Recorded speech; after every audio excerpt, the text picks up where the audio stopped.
Welcome back to Eager Auditorium. For those who have been away from this space, this may, so for some of you, be the first time you've been back in this space since it's been renovated. Kudos to our facilities, staff, and thanks to the state for some much needed dollars to be infused into this space. We're happy to be here. I am excited to have this academic year kickoff meeting held here this morning, and certainly as it refers to the video that you just saw, you know, many of those prospective students did actually make the transition and apply to Worcester State, and you're seeing them in your classrooms, you're seeing them in the hallways, and for sure, we are seeing them in the parking lots on campus. I know that is a sore subject for many, but for those who are new to Worcester State, it's part of the Worcester State tradition to have parking issues. Pre-pandemic, these were just average days of the week.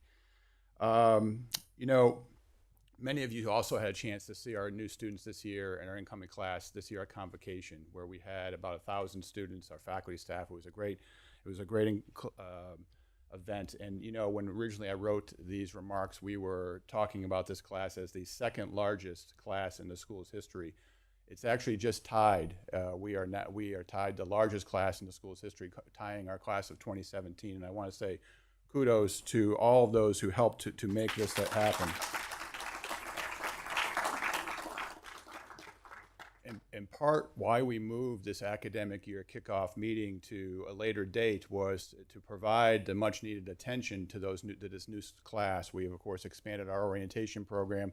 Our student life program was hard at work bringing in all this thousands of students to our campus, and I want to thank them for the work that was done, not only in our traditional June orientation period, but also during move-in period. So the traditional move-in period also had a secondary orientation that took place, again, helping these students make an important transition to Worcester State, and I'm very, very appreciative of that. So we moved this meeting in an effort to kind of declutter that traditional opening day meeting. So hopefully we will pick up the trend and make this meeting important for all of you, but we also keep our eyes focused primarily on our students. On this, we have a slideshow to show you this morning, and as you can see on the slide, we have, again, good stories to tell relative to enrollment. I would dare say we are reversing the trend that we have seen during the pandemic. Our post-ad drop numbers, as I mentioned, we have more than 1,200 new students, and we've tied our largest class incoming ever, as I mentioned. Congratulations again are all around. But beyond the admission staff who put together this class, both new students, first-year students, as well as transfers, we have a lot of credit to give out to folks on campus. Our faculty helped out during our recruitment process, our staff who attended fall open houses, congratulations days, or simply just provided direction to families who looked lost when they were touring our campus. Thank you, thank you, thank you. This increase, folks, is not an accident. It's not done by artificial means. We certainly have a lot of direct sweat equity put into this work, and the direct result of the changes that we have implemented since the fall of 2020 have also paid dividends. Those changes include, we became a Common App institution during the pandemic. We saw a significant web redesign where our web was redesigned with an eye towards student recruitment. You see a lot more of video on our new website. This is based on feedback that we've heard from students and families as they look at our website. So a new website has helped. We continue to be an SAT optional institution. We are proud of that status. It helps us reach students that we might not normally reach and who may not attend college if they have to a standardized test stands in their way. Getting the word out about our high quality support services as well, our counseling services, our student accessibility services, and our academic success center have also helped to help students make that important transition to Worcester State. As we know, and talk openly about learning loss is coming out of our high schools and our middle schools, and how we are addressing that. Again, part of how we tried to address that this year was through the expanded orientation program. Full implementation, our second year of implementation for Major Plus. Remember Major Plus, everybody? Major Plus is still around. As a matter of fact, I'm excited about Major Plus because, and for the benefit of the Secretary, we are requiring students to choose both a major and a double major or a minor as part of their time here. It will not only position Worcester State well in terms of in the higher education marketplace, but it also was positioning our students well for career decisions post time at the university. A questionnaire was sent out to those who were accepted in the fall of 2023 that backs up what we have learned about Major Plus. Major Plus is helping us attract students. Last year, in that same survey, 63% of those students said that Major Plus was a significant factor for their choosing Worcester State. This year, in the 2023 survey, 65% said that this was an important factor. 14% of that 65 said it was the factor. And that 14%, I think, is up about 5 percentage points from last year. So we are seeing the Major Plus show its benefit to the university, and that's really, really exciting. We are also growing in diversity as well, and that's also very, very exciting as well. As you can see from the slide, we certainly have a ways to go when it comes to making sure that we have faculty to match the growth and diversity in our classrooms, and that is something that we accept that challenge and are working directly on. We are certainly working on also making sure that we have 2 faculty fellows, Danielle Morales in Urban Studies and Natif Tajim in Interdisciplinary Studies, that are participating in the North Star Collective in an effort to boost faculty color. We are expanding our course offerings in our diversity content area, and the Mass Department of Higher Education grant has supported the Center for Teaching and Learning to provide funds for 4 graduate students, as well as a 10-week program with the BIPOC faculty. Mentoring opportunities encourage them to consider careers at universities such as ours. That WISE program that we held this summer, I think, was remarkable in terms of exposing Worcester State to these prospective graduate students at a time when we really need to expose them, not to just R1 and R2 institutions, but to teaching institutions like Worcester State, that these are viable options for these aspiring professionals. Students who are African, Latin, Asian, Native American, BIPOC were trending upward about 32%, which doubled since the time I arrived here in 2011. With an extremely diverse new class this fall, some 44% are identifying as Alana BIPOC. Pending some final number crunching, it appears that we've jumped another 5 percentage points to 37% of our undergraduates overall are identifying as Alana and BIPOC. Again, extremely exciting and extremely important for us to take grasp of that in terms of how we support and certainly foster success for these new student populations. Because it is important for us to make sure that all students benefit from the classroom and reflect the diversity of the workplaces that they will join in the communities that they will live in. I certainly want those who look like me to not only be able to work well with people of all backgrounds, because quite honestly, folks, these students are graduates that will not be able to advance in their careers if they don't have this exposure while they are here. And in my lifetime, it has never been more important to bridge all of our divides, especially racial ones. And then, of course, and I've talked about this last year at our academic year kickoff, there are business reasons for supporting more students of color attending Worcester State.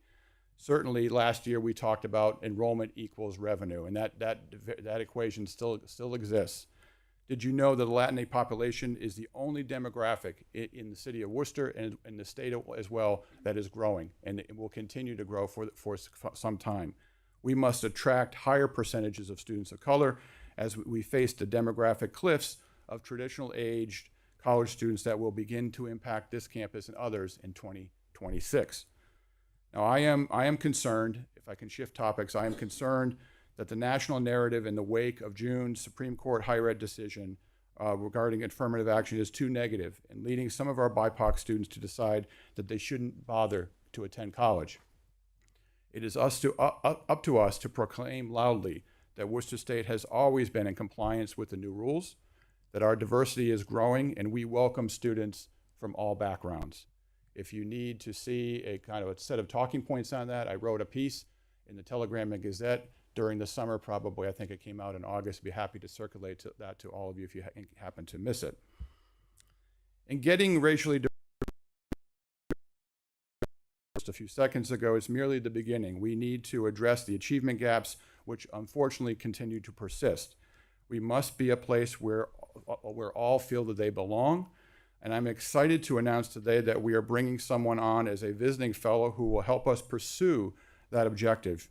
She will help us create a sense of belonging, pursue our university DEI goals, and enrich the classroom experience. Please join me in welcoming Ilyasa Shabazz.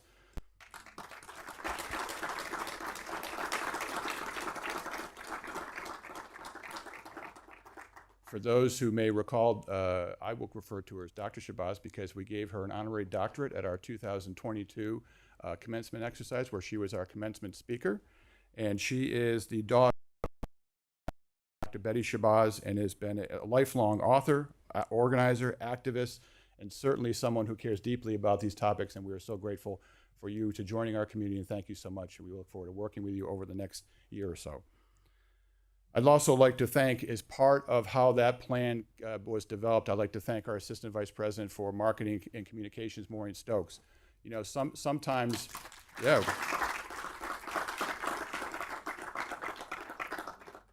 One of the things that I've always enjoyed, I think many of us always enjoy about working in education, is we are a repository of good ideas. We're never on shortage of good ideas, and Maureen came to me probably a year and a half ago and said, what do you think about introducing the idea to Ilyasah to come back to Worcester more formally, and how that would play a role in some of the work we were doing. And I said, Maureen, run with it, and she did. And thank you so much, Maureen, for your work and on our behalf. Now, how about that Unity Day yesterday? That was a wonderful, wonderful event. I'd like to give everyone who participated and certainly those who organized yesterday's event a round of applause. Thank you so much. It was a great celebration. If you didn't get a chance to see the mural that was put together in the gallery, please, please, please take an opportunity to go over and see it. I don't know that there's room still on the mural to put your stamp on there, but nonetheless, it was along with some really, really impactful programming, and the attendance yesterday was outstanding. I mean, several of the programs were packed.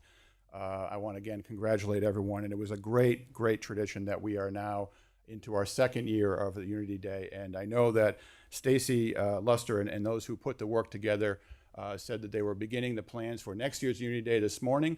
There was no exhale, there was no lack of momentum. They were churning it out again, and good for them, and we look forward to next year's Unity Day as well. You know, keeping all of our students in school and on a path towards graduation is paramount to all of us. Since I became president, we've reached most, if not almost all of our enrollment goals that have been set both by the university as well as the state. We've maintained a high rate of persistence and retention, and yet again, as I mentioned earlier, those achievement gaps still persist.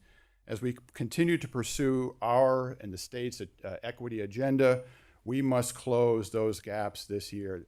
We must recognize that since we have been looking at our enrollment numbers dropping precipitously during the pandemic, specifically since between the period of 2020 to 2022, consistently retaining 70% of our undergraduates is not going to help us move the needle forward in terms of closing not only those achievement gaps, but our revenue gap as well.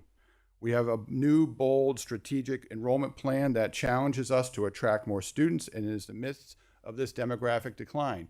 Certainly we can circulate that plan. I was proud to support it, as was our Board of Trustees. And yes, if it sounds like I'm a broken record on the retention topic, I am, but it is critical for us to think of creative ways to make sure that our beyond just letting them walk away from our institution for economic reasons, we need to make sure that these students do not leave professionally as they go forward. Now, you may recall again that I talked about last year in terms of revenue. In the coming months, you will hear more about our enrollment management divisions and through our thought partner EAB on our best practices for retaining students. But we've also spent the last year, I know all of you have had some activity in the last year, with our Financial Sustainability Task Force. That task force is also connected directly to our institution's retention efforts. We are looking for ways for saving institutional dollars and trying to generate more revenue that can be applied to our students, to our programs. Two spring rapid improvement events address current practices that are now challenging to improve the student experience while also improving efficiency. One related to course scheduling, and the other related to our early alert system. No one's going to use the term starfish anymore, but we're going to continue to take a look at both of those as we look to make sure that both of those processes, that all those recommendations that came out of those processes get implemented as we go forward, and that's critically important. The Financial Sustainability Task Force, 70 recommendations, is producing positive results in other ways as well, some of which we were able to implement right away. We of course, if you haven't noticed, we no longer use the Goddard parking lot. We also have made changes in our relationship with the Worcester Center for the Craft to help us shore up some of those resources. We have a strong board of trustees here at the university that supports our campus leadership in the process for rapid improvement, and trust me, it was not a given with the board. It took some selling, it took some coordination, it certainly took us making sure that they understood that we had our eye on closing that revenue gap as well. But their oversight has always been appreciated, and they take their fiduciary responsibility seriously. As we operationalize all of the financial sustainability items and transition our campus to a culture of continuous improvement, I am confident that we'll meet our budgetary goals. Now, we have a lot of great things happening here, and when I talked earlier this summer with Erica Briesacker, our chapter president from the MSCA, I said, listen, our theme for the academic year kickoff is going to be celebratory because we have endured a lot over the last 3 years. All of us have. So I thought it would be important for us to take some time today, at least quietly, maybe more vocally, to at least acknowledge the accomplishments that we have achieved during a very, very difficult time. This slide captures just some of them. This year's enrollment news, as mentioned, was extremely encouraging. And I'm looking forward to hearing from Secretary Tutwiler next, our guest speaker here today, but I want to, while I have the moment, to express our gratitude from the university's point of view on the Healy administration's unprecedented support for public higher education in Massachusetts. Thank you, Terry. Thank you very much, Secretary. With state funding up and the proceeds from the new fair share tax bill likely to impact higher education positively for the first time in a long time. I'm someone who is entering his 32nd year of work in the public higher education system in this state. It is really encouraging and it's really good news to see that these proceeds will help our campuses do some of the work that is going to be necessary for us into the future. The evidence is piling up that our RAISE plan also is working. Not only, as I mentioned earlier, the Major Plus component is attracting students, but we've also made investments in augmenting the collegiate experience, and those changes are paying off as well. The new leadership emphasizes student affairs, the wellness programming, our new commuter opportunities, and socializing spaces. It is no accident that phrases and images accepted students now associate with Worcester State are friendly, affordable, comfortable, and fun. Now, I've never been called fun in my entire life, so I'm gonna hang on to that one for a little while. But other great news that we were able to achieve this past year was 2022 was a banner year for our fundraising efforts, and we had significant growth in our grants operation as well.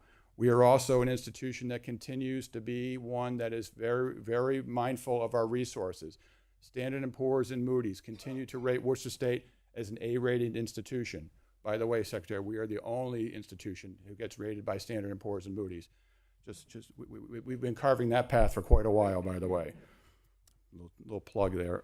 We have had clean audits and certainly balanced our FY24 budget. And I'll close with the NECHI reaccreditation process that this campus went through last year, and all of you had a hand in leading, has paid great dividends for us now.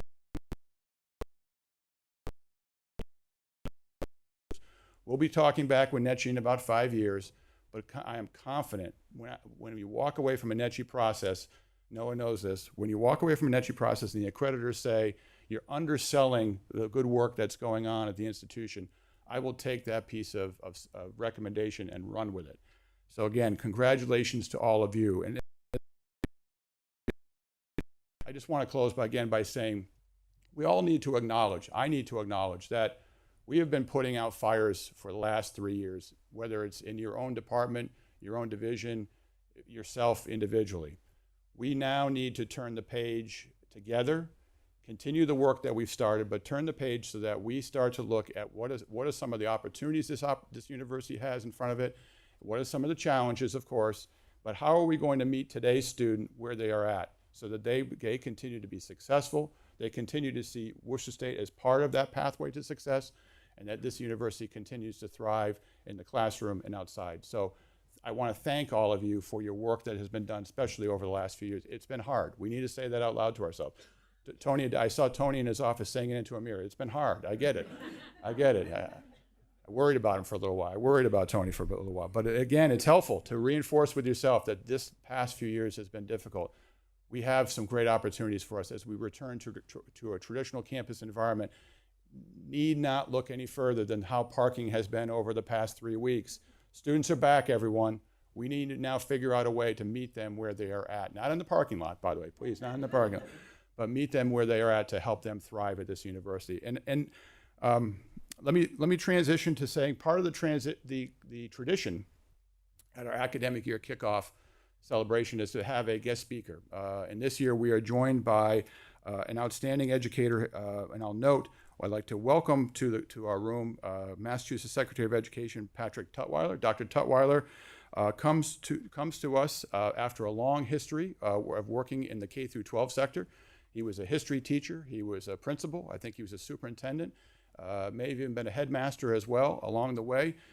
Secretary Tutwiler holds a degree from his PhD from Boston College, a master's from Harvard, and his undergraduate degree is from Holy Cross. We joked in the hallway earlier, I didn't know that Holy Cross graduates could get a degree from Boston College. I thought that may have been verboten, but he assured me that he is still bleeding purple. But we are very, very pleased and honored to have the Secretary with us this morning. Let me introduce to all of you Secretary Tutwiler.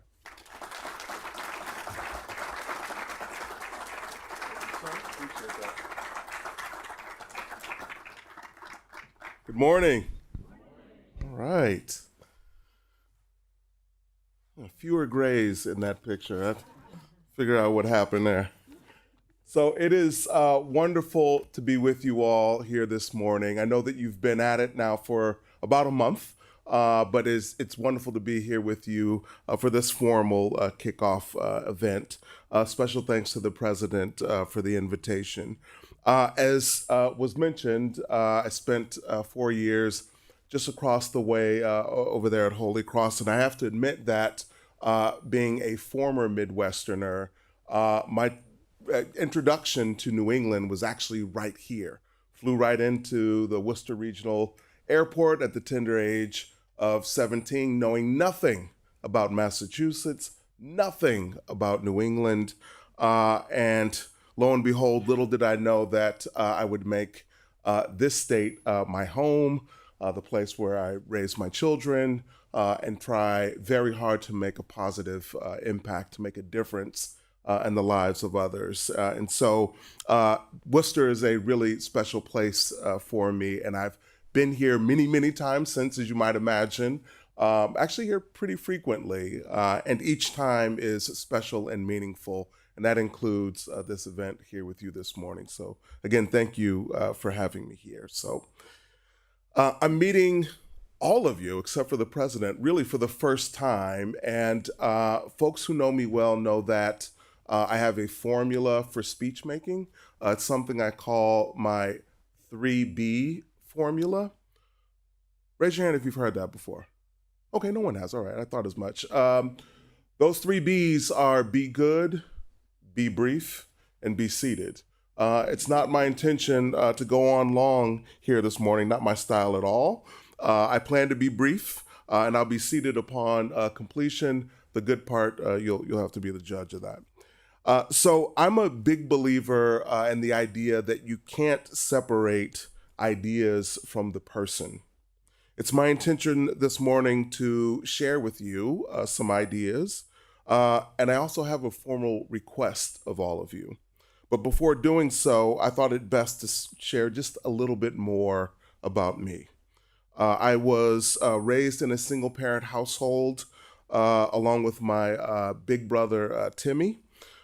We spent the better part of our early lives moving a lot, and I do mean a lot. Born in Chicago, from Chicago to Champaign, Illinois, from Champaign, Illinois to Austin, Texas, from Austin, Texas to St. Paul, Minnesota, before coming here to begin my life, so to speak. And typically when I share that with people, immediately they pivot to, well, someone must have been in the military, and that's not the case. All of these moves were related to my mother's journey as an educator, teaching for many years in Illinois, earning a doctorate at the University of Texas, and then back to the classroom as a teacher of aspiring teachers in St. Paul, Minnesota. Over those years and through all of those moves, my older brother and I watched very closely. We watched my mother very closely. With the deep knowledge of an educator, but the fierce love of a mother, we watched my mother fight for my brother and me to ensure that we received the best possible education, no matter what state we found ourselves. We watched her safeguard our potential, respectfully disagree about placements, labels even, that might have otherwise attached themselves not only to our transcripts, but also to our internal view of ourselves as learners. We watched her type a dissertation on a typewriter. These experiences inform who I am as an educator in so many ways, an educator who operates from a firm set of values, the core of which is love for students. That matters. An educator who seeks to listen and understand the stories and experience of students and families, because I know that having that understanding, validating those experiences is key to a successful partnership. An educational leader who will respectfully and almost never apologetically disagree when a decision does not center students and their best interests at its core, because that matters. An educator who feels strongly that the mark of a thriving and healthy school community is its ability to reach and elevate its most underserved student population. I said I wouldn't go on long here this morning. I'm not going to. I'll stop there. But I thought it important to share with you a little bit about who's speaking to you this morning, because that matters. So that's me. On to the ideas. We've been at it now for about 9 months. No one's counting, but it's been about 9 months, a good 9 months.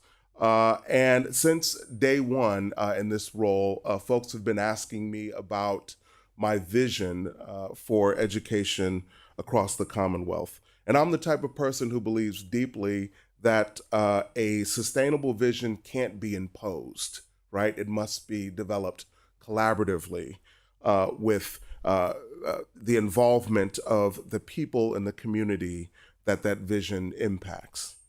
In our vision for education in the Commonwealth, we have to be intentional to see those who the proposed shifts and enhancements will impact. We have to see the educators and educational leaders in direct service roles. We have to see students and their families. So I have and will continue to dedicate significant time to hearing from students, from educators, leadership, staff, caregivers, members of our education community, and partners. That includes this community and you. What I've seen and heard thus far in my role has made it abundantly clear that we continue to live and work in an interesting context that I frequently describe as pandemic recovery. We continue to see and experience the ripple effects of the pandemic.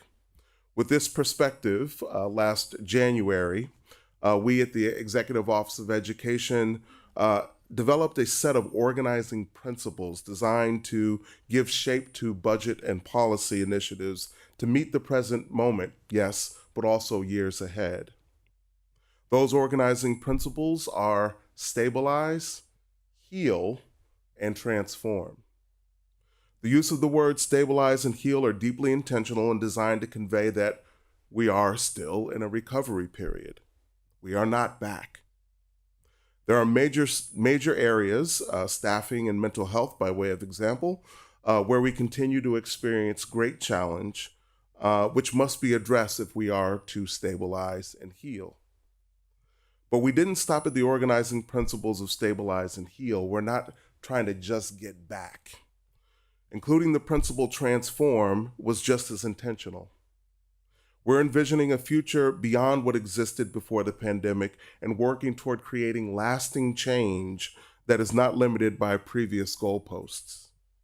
Our push to reimagine early literacy and reimagine high school, those experiences, and transform access to and supports during the higher education experience are a few among a few important places where we've dropped an anchor in the transform space. No doubt the priorities within this framework will evolve over time. They have to allow us to be nimble in addressing the important issues that arise. As the president mentioned, the most recent Supreme Court decision eliminating race consciousness in admissions decisions is an example. We've got a lot of work to do in this state, and we believe that this framework will add clarity and direction to our thinking. I've said a little bit about me. I've offered some ideas. Now, the request, and it's a simple one, and I think you set me up really nicely with the introduction of Ms. Shabazz, Dr. Shabazz. The request I have of you is to run. We find ourselves at an interesting time. We're still wrestling with the ripple effects of the pandemic and wrestling with some important questions. Who has a seat at the table where decisions are made that impact people's lives? Whose needs will we champion? Who will define the future? I ask you to run because it feels like the right verb that captures the urgency, not just to the questions that I posed, but to a myriad of challenges we're experiencing in society.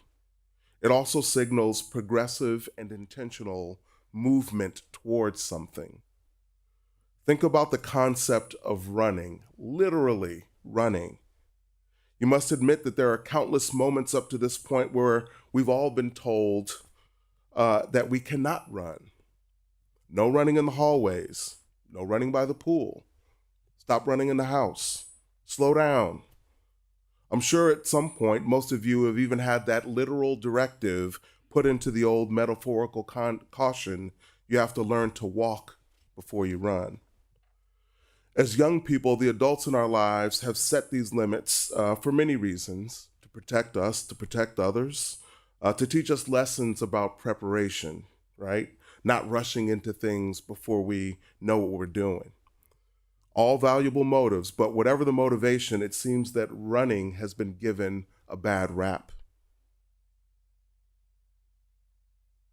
And a limited place in our lives, particularly when we were younger. It's relegated to being something that you do only in your free time and only after all the business is tended to. I ask of all of you, I need you to start running and become runners in your lives. Let me explain. Now, you can take that request literally. I should probably do the same at some point, but my greater hope is that you view what lies ahead of you as a course, and that you realize soon that being a runner on that course will bring you to a journey of certain principles that will make your life not a race or nor even a competition, but a rewarding, authentic, impactful experience from start to finish. Be a runner in your life to have momentum, to be ever in pursuit of a goal, but even more, be a runner to be in control of that momentum, to find your personal balance in that pursuit. The great Jesse Owens once said that, I've always loved running. It was something you could do by yourself, under your own power. You could go in any direction, fast or slow, as you wanted, fighting the wind if you felt like it, seeking out new sights just on the strength of your feet and the courage of your lungs. Friends, as runners, go in any direction you choose, but towards something always. Be your own source of power, your own strength. I know each of you here has a reason for being in the seat where you are currently sitting. For some of you, that reason was a goal, one that's been calling your name since as long as you can remember. For others, that reason is a person, the one who's been pushing you further and further than you ever could push yourself. For others, still the reason for being in that seat is a question, one that's been tugging at your curiosity long enough to get you here. As a runner in your life, hold on to that reason. Think of it as a starting line. When you question what you're running toward, as you will at some point, remind yourself what got you here. Be your own inspiration, your own competitor. Become a runner in your life to stay exuberant. When I was younger, much younger, I could never understand why grown-ups walked everywhere. Because we ran everywhere as kids and never seemed to tire. We didn't run because we were trying to build endurance or reach a goal or lose a few pounds.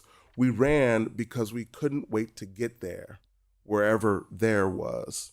And it's that exuberance that I want you to have on your course. Keep that little part of you that as a child was so excited about the possibility of something that failure never entered your mind, and eager anticipation left your body no choice but to run. Whether it's meeting students' needs or designing your next research endeavor, find things here, big or little, that give you the same feeling that you got each time in the summer when you saw the ice cream man. Run toward those things with the same excitement with which you ran toward that truck. We still have that in us. Run with it. Finally, be a runner in your life because you will, as you I'm sure learned, you must travel light. And that the most successful and longest runs are done by those who travel with only what they need. As you move forward from this day, I hope you will be quick to leave behind the stuff that will slow you down, that will get in the way on your course. Travel light and leave behind the weight of self-doubt, the heaviness of others' expectations, and the burdens of regret. Take with you only what you need and leave behind those who will not run alongside you, or in the very least, move out of your way and cheer you as you go. Truth is, we need you to run, and we need you to treat this like a sprint, not a marathon. Each individual in this space has the potential to do great things, and I love all the optimism and positivity that I was seeing in the president's address. We're counting on the excellent instruction and experiences that the faculty and staff here will deliver, and the gifts of skill and knowledge the students will grow to be part of the challenges, part of the solution to the challenges we're experiencing. And that is why this is not just a suggestion, but a formal request. I'm sincerely asking. For far too long, you've been cautioned to slow down, but now we're counting on you, cheering for you to speed up. I'll leave you with this, Lancer family, if I may humbly call you that. You have the tools, the mindset, and the course you set in front of you. You have countless options before you, and your job is to eagerly and hungrily go toward them, flexing those muscles of knowing yourself and pursuing what captivates you. It's no longer time to be cautious. You've walked before, I'm sure. It's now time to run. Let's begin that run in earnest today, and I wish you all the best for a wonderful school year ahead. Thank you so much for having me, and I think we have time for a couple of questions, do we not? Okay.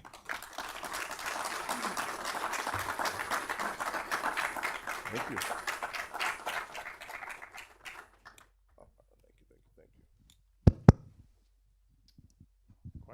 Questions.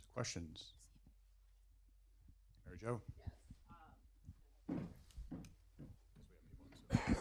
Thank you. That was wonderful.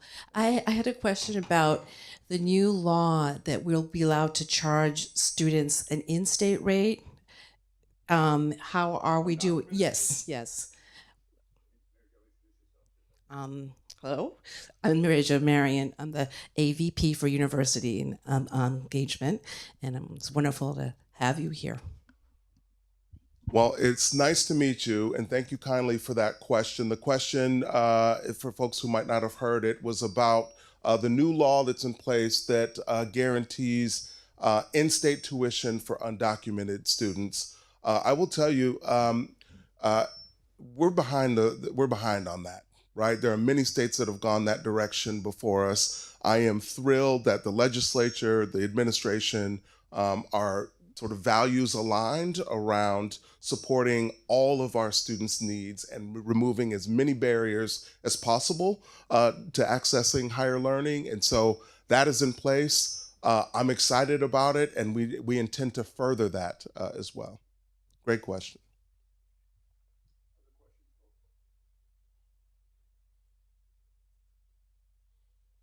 Secretary, we were talking earlier before we got started today about where you see early college going in the Commonwealth. Can you talk a little bit about that? Clearly, I'm excited about all of this, but Mr. President knows that I am a big believer in early college, and let me tell you why. So I know that Worcester has, or at least the last time I checked, the state's largest early college program. Does anybody know who was number two? Lynn. Yeah, that's right. Right behind Worcester. And so, big believer in that program because I know what it does, right? And I think we all know what it does, and the research is really bearing this out. Students who engage in early college programs, particularly students who are first generation, students of color, economically disadvantaged students, students for whom English is not their first language or designated as a multilingual learner, um, students who engage in the early college program tend to graduate at higher rates from high school, matriculate to college at higher rates, and then also persist in college at higher rates than their peers. This program works, right? And the way that it's been engaged in Massachusetts has been very intentional around supporting communities like Worcester, like Lynn, like Lowell, New Bedford, our gateway communities, really pushing this program, expanding it there first to ensure that those students have access to what we know is an evidence-based, powerful program. And so governor agrees. We, in the FY24 budget, there's a $46 million allocation for early college. That's a $13 million increase over the previous fiscal year. And I intend to continue to push hard for the thoughtful expansion of that program. It's not just about opening seats hurriedly. It's about being very thoughtful, very intentional as we expand this program. But big fan of it. Big fan of the work that's happening here in Worcester as well, and we're looking to expand it.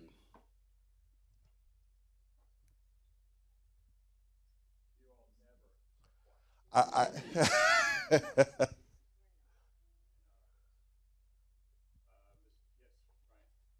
got you, and I'll just take it back. Feels funny to stand right next to you and use a microphone. Good morning, and thank you for being here. I'm Ryan Forsyth, Vice President for Enrollment here at Worcester State. Your administration and the governor have made significant investments in financial assistance for students in post-secondary education. Could you talk a little bit about your vision for how those monies will be rolled out this year, and maybe even your vision for future years?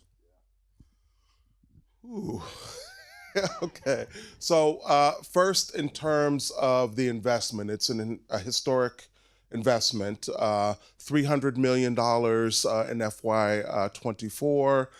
There's an $84 million allocation that we're in the process of sort of finalizing, which will help in the financial aid space. I'm going to ask that you hold until October 17th at the next Board of Higher Ed meeting, where we'll be announcing specifically what we plan to do in terms of financial aid. But I would say from a philosophical standpoint, both the investment, the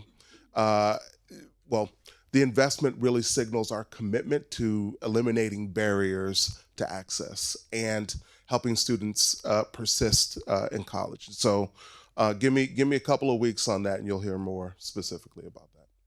It's good stuff, I think, anyway. Hello, Hank. I got my Phil Donahue going here. Yeah, I'm excited, and I actually am well aware of Phil Donahue, which not everybody is in here, generationally. I'm Henry Terry. I'm Associate VP for Academic Affairs. And we touched on this a little bit in terms of the Supreme Court decisions around Yep. race and higher ed, Mm-hmm. and the broader context of a number of years of what many of us see as really rolling back a lot of previous advances. In your position as a key leader in higher ed and K through 12 ed, not just in Massachusetts but nationally, how do you see your influence, the governor's influence, and Massachusetts' influence in the national debates that are happening and the split that's happening really state by state that we're seeing, and real divisions in how states are handling this? Well, let me first paint a picture for how we respond, and then I'll dig right into your question. So I think, sort of reading the tea leaves, well before June, we had a sense for what direction the court was going to go, and so we began to plan and to work accordingly. That involved first establishing an advisory, and this is an 40 some odd folks representing higher education, representing community-based organizations, representing policymakers, that will really become a think tank around what this state can do to ensure that the predictable decision, what we now know to be the decision, does not have the kind of impact that we saw happen in California and Oklahoma, Washington State previously. And so the establishment of the advisory was step one. Step two, immediately when the decision was announced, was communication. And communication broadly, but trying to get communication specifically to the communities that we believe this directly impacts, because we know we have the great fortune of having a commissioner of higher ed who's from Michigan, who went this way long ago, as you know, and has sort of an understanding of what we should do and who we should be contacting. And we know that students hear this, high school students hear this, families hear this, and then begin to think that they're not wanted or welcome in the higher ed space, and then look for other plans. So we wanted to ensure that that didn't happen by specific messaging to those communities. The advisory has convened 3 times. There is a big convening coming up later on in October, where we're bringing college admissions staff and high school counselors together to make sure that everybody understands what the decision means and what it does not mean, because there's a lot of misinformation out there about that. And then we'll continue to plan and use the advisory as kind of our think tank around our next steps. I will say, and this is important, I appreciate lifting up early college. I see early college as part of our solution around a response to that decision as well. And so the question about how I see us and our work in the national landscape, there's some crazy things going on out there in other states as it relates to this decision, and leadership actually doubling down or taking the decision steps further than it's actually intended, from the Supreme Court, talking about scholarships and financial aid and various other things. And so we are planning a national convening, and we've got philanthropy involved, and this is in its infant stages, and I probably shouldn't be saying this, and I'm probably gonna get kicked in my, usually under the table, they're like, stop. But I'm not a politician, so I just speak my mind, it's fine. But we're planning on having a national convening so that we can sort of share what's happening here, but then also be a thought partner for other states who, have the struggle or the barriers of whether it's leadership or folks who think this means more than it actually does. Outside of Massachusetts, we have no control, but we want to make sure that the message is clear beyond Massachusetts what we're about.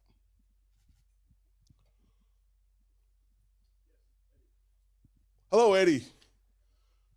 I see. If I came up there, man, coming back down, it would take me a few minutes.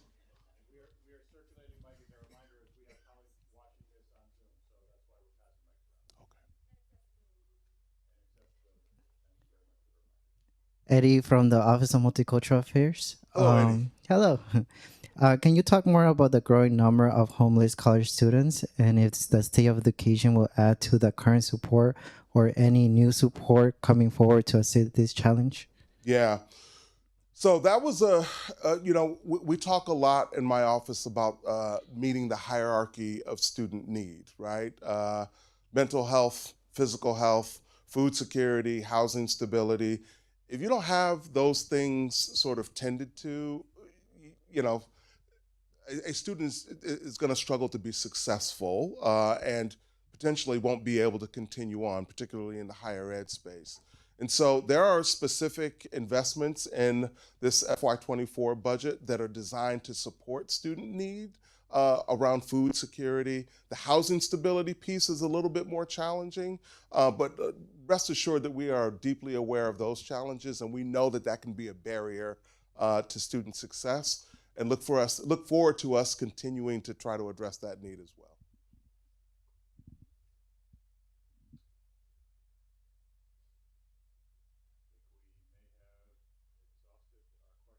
All right. Oh, pleasure's all mine. Great stuff.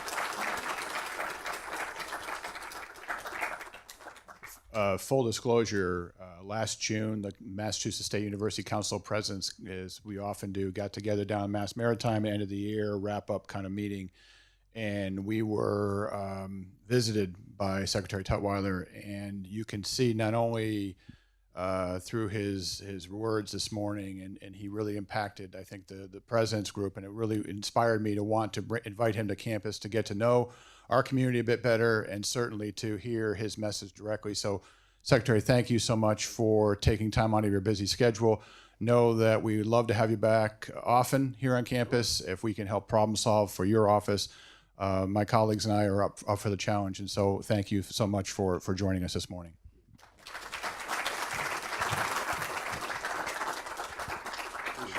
Thank you.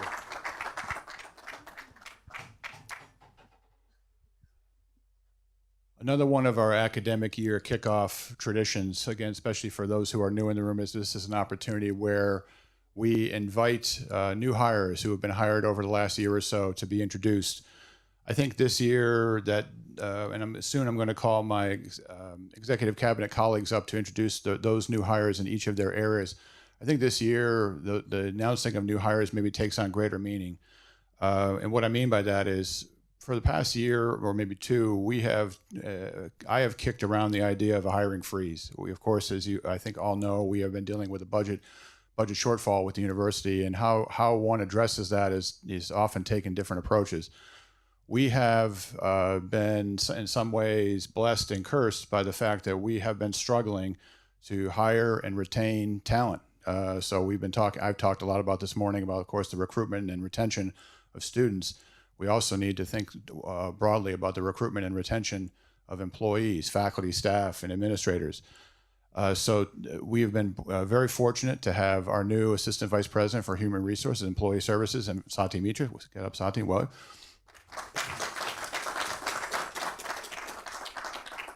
Sati joined us, I think, at the end of the spring, early summer. She's made a comment to me this morning, it only feels like 10 years. But nonetheless, we are really excited to have her, as she will be engaging with each vice president and executive cabinet as we look at positions in terms of how they get filled, how we have to potentially re-engineer and reestablish those positions, and look at other new opportunities that need to be addressed as we support our students. So I'm going to follow our tradition this morning, and again, in celebration of the hiring that we have done, and ask each vice president to get up and introduce those new hires in their areas. I'm going to start off with Provost Lois Wims.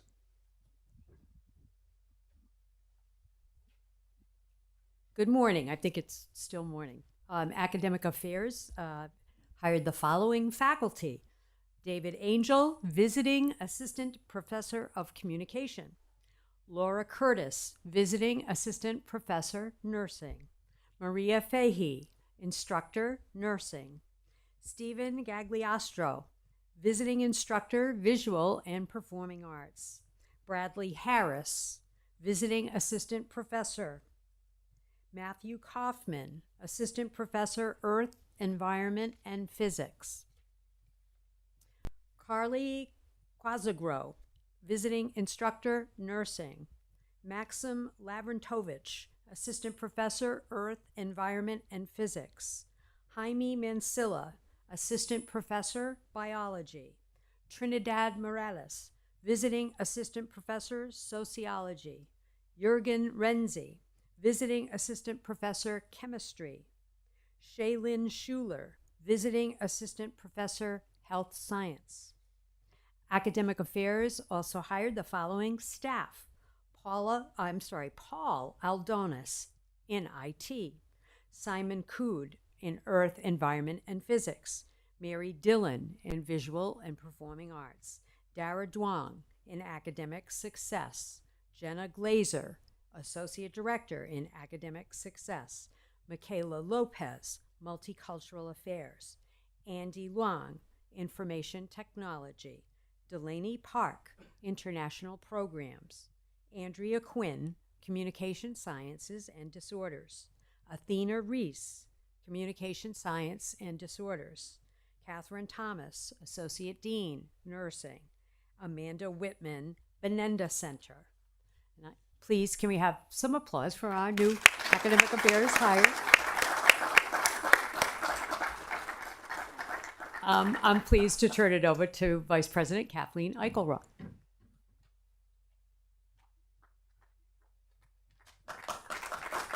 Thank you, Lois. So in Administration and Finance Division, we've had some new hires, and I will actually just put a plug out here. We have some vacancies that we're still looking to fill, and I would appreciate it if you know friends or relatives, if you could please visit our website and look at those openings. We are very anxious to get our full complement of employees in the division. Within Administration and Finance, you've already been introduced to Sati Mitra, who's our new Assistant Vice President for Employee Services. Also in the area, we have a new individual within Administration and Finance who has transferred from the Financial Aid Office, and that is Michelle Blakely Couture, who's our Receiving Teller and Student Accounts. Boris Collins joined us as an Accountant 3 in the Finance Office.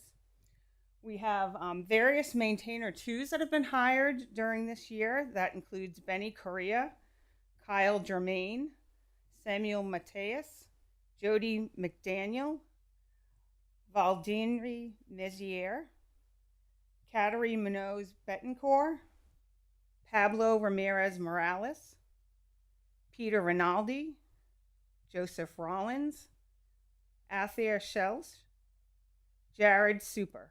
And those, again, are our new maintainer 2s within the division. Other positions that we've filled during the year include Sherry Napik from Purchasing and Accounts Payable as an Accountant 1. And we also have Benito Vega, who's our new Assistant Director in Purchasing and Accounts Payable. And we also have another individual who's transferred from another department within the university who is a Receiving Teller in Student Accounts, and that is Melina von Sampson. And those are our additions to Administration and Finance this year. If I could have a round of applause.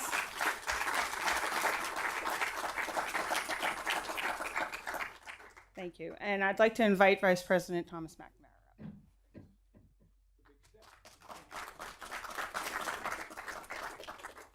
Good morning, and thank you, Kathy. I'm pleased to introduce the 4 new team members in University Advancement. First, Ursula Arello, Director of Leadership Giving. Second, Sarah Bjorn, Admin Assistant 1. Beth Langlois, not sure if Beth is with us, but online. I know Post Awards Grants Officer, Staff Associate. And then Paul Brooks Madden, Staff Assistant, Administrative Accountant for Financial Records. Our 4 new members.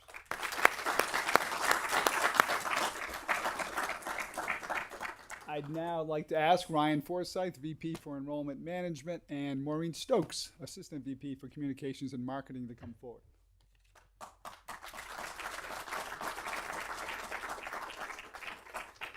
Good morning, everybody.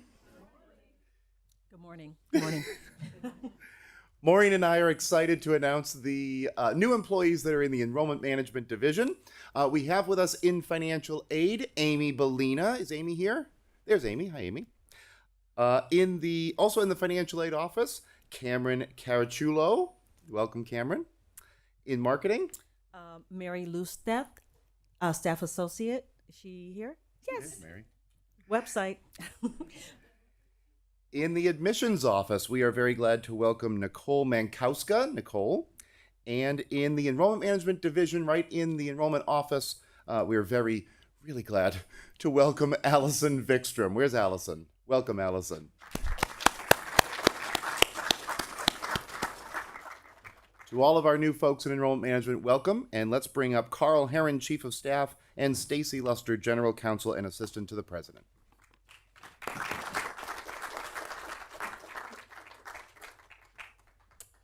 Thank you, Ryan and Maureen. I'm joined here with my colleague Stacy. We'll run down quickly the new staff members that are associated with the President's Office. I have the privilege of introducing 3 new staff for our conference and events team, including Meredith Bond, who's a staff assistant, Eddie Harris, who most of you have probably already met, who is the director, and Caitlin Kincaid, a recent graduate and CISO student employee, who is now Assistant Director of CISO. Stacy? Thank you. It is my pleasure to reintroduce to you Dr. Edgar Moros. Edgar Moros is not new to the university. He has come from the Intensive English Language Institute. Dr. Moros holds a PhD in Translation Services from SUNY, and he is a valuable new member of our team. Welcome, Edgar.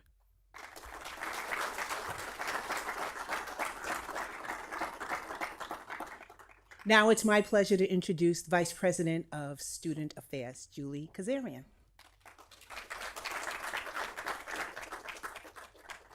Good morning, and thank you, Stacy and Carl. I am pleased to introduce newest staff members in Student Affairs. Welcoming to the team, Cedric Crawford, who is our University Police Officer, Montana Epps, Assistant Director in our Office of Residence Life and Housing, Andrew Goins, a Staff Associate and a Counselor in our Counseling Center, Rachel Grady, Associate Director in Student Accessibility Services, Michelle Callan, Associate Director in Career Services, Charles Klember, who is a dispatcher for University Police, Allison Park, who is our Assistant Director.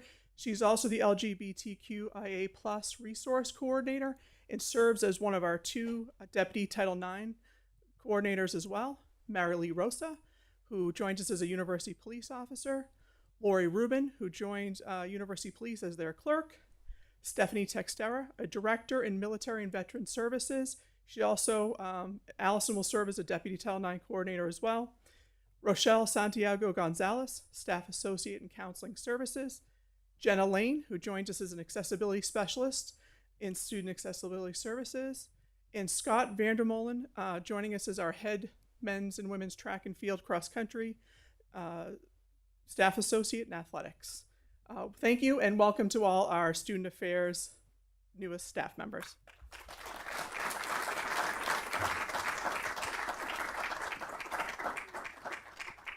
So before we break, let me just say one more time, congratulate all the new hires. Welcome to Worcester State. We're so glad to have you here. A couple quick housekeeping items. Number 1 is we are continuing our campus conversation series that we have used that format for several years. We will be sending around, I think we already may have, but we'll resend today the dates of those upcoming campus conversations. Again, the format will be the same. These are 30-minute check-in meetings where we will have a couple brief updates on certain topics that are timely, but then open it up for Q&A from the campus community. We will vacillate between in-person and hybrid format to make sure that, again, we're trying to reach out to everyone and switch up the days and times of the day and week. Again, but we're continuing that program.